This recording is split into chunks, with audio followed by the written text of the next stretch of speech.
So what is human-initiated contact, right? It sounds quite fancy, but it is quite straightforward. To start, we begin with Mr. J. Allen Hynek, who was a U.S. Air Force advisor in the 1960s, and he developed, well, he was an advisor on Project Blue Book, which we know as the controversial project that the government had entertained in the 1960s. A lot of people seem to think, myself potentially included, that it was more of a disinformation operation than anything else, and that Hynek was there just to play the role. However, he, through his own investigation, regardless of what his higher-ups were telling him to say in the reports, he realized that what was happening here is not something he could actually explain, and he became a believer. He was the biggest skeptic, right? And so because he became a believer and he had a scientific background, he created a framework for how we can categorize contact, right? So he created 3 different frameworks. So we have CE1, which is a visual sighting at close range, right? It's a UFO observed within 500 feet of the witness.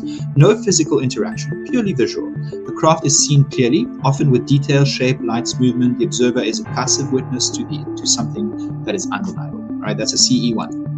Then you have CE2, which is physical evidence left behind, potentially like the Ariel school phenomenon when they landed and left some radiation traces. So these encounters of CE2 leave a physical trace: scorched earth, flattened crops, electromagnetic interference, or effects on the witness's body. The craft was here and it left proof. CE2 cases are among the most documented and scientifically studied. Then we have CE3, which is where occupants are actually observed. So non-human beings are seen in association with the craft. There is no interaction, but there's presence. The witness sees them. This is the classification that forced science to ask the question it had been avoiding. So I don't know if you have all seen the video of the Turkey UFO, I think it was in 2007, but in that video, whether it's real or not, I cannot tell you that it's real or not, but if it was proven to be real, in that video is a CE3. You can actually see occupants in the ship, which is quite interesting. So make a note of that if you're interested. The Turkey UFO incident in